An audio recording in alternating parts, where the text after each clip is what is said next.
What's up, you guys? We are just one day away from KSI versus Fournier. Man, it has come up very quick. So you already know, I gotta get in my predictions. But here's the catch. I need to pick at least one upset. Each time I do these predictions, I need to pick at least one upset. Sorry to interrupt, but I have a really quick announcement for you guys. On Saturday, July 29th, for WCFL 35, my brother Antonio will be fighting his 4th MMA fight. So stay tuned for that. I'll give you more details if you want to watch on the pay-per-view.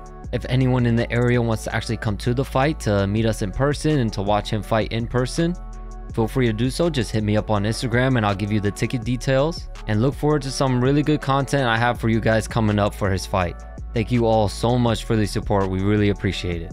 Alright, so for cards like these, I'm only going to go with the fighters that I've seen fight. I don't really like predicting fighters who I haven't seen before. I like to go based off of their last fight because that shows what they look like at their best at that point in time.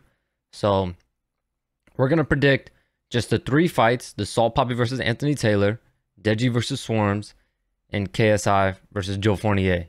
Let's just see how I do. So my first fight prediction for this video, I got Salt Poppy and Anthony Taylor. This one is an interesting one. I would lean it towards Salt Poppy, but this fight is going to be my upset fight of the night. I know some of you might not like this, or a lot of you might not like this, but I'm going with Anthony Taylor. Only because it's a 3-round fight. I think Anthony Taylor is going to come out super aggressive. I don't think Salt Poppy is going to be ready for it. Anthony's going to come out with big power shots, forward pressure, crazy forward pressure. And anyone with any boxing experience knows when you're constantly on your back foot, that eats heavily away on your gas tank. So I think Salt Poppy's gas tank is going to be tested. Granted, it's only a 3-round fight, but his gas tank is going to be tested in this fight. And if Anthony Taylor doesn't manage to gas himself out, and he manages to last all those 3 rounds with that forward pressure and those constant movements, constant punches, constant combinations, I think Anthony Taylor could pull this one out. I think he has a really good chance.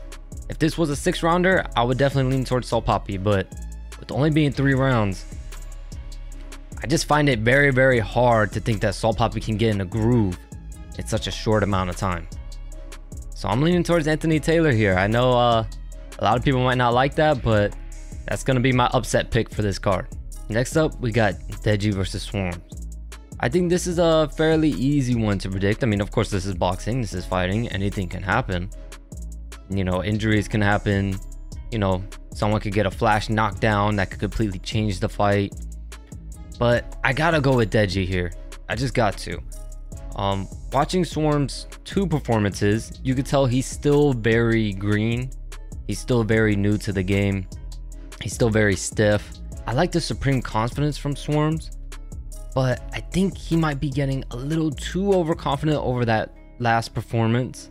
I don't think he has the punching power that he might think that he has. And I think Deji's going to be able to exploit that. Deji's going to be able to use his boxing skills, use his experience, use his combinations, angles, footwork, use his technique very well against Swarms. And I just don't think Swarms is going to have an answer for it. I think Swarms is going to be very stiff in there. He's going to have a hard time tracking Deji down.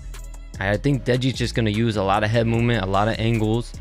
And Swarms is just going to have a very difficult time in there. And then for the main event, KSI versus Fournier. I got to go with KSI for this one. I just don't like the energy Fournier's coming with. I just think that he might be taking KSI a little bit too lightly. I mean, who knows? He might not be doing something like that in his training. But over the interviews and everything that was said, it seems like he's just taking KSI very, very lightly. And I don't like to see that from any fighter at all, because the fighter you take lightly is going to be the fighter that surprises you. So I think KSI is going to test that gas tank. I think KSI is going to come forward. He's going to eat some, but he's going to give some. And I think Joe is going to be willing to take some on the chin. And I think KSI is really going to test that chin a little bit this fight.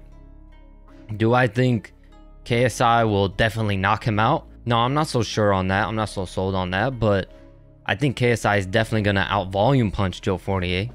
I definitely believe that.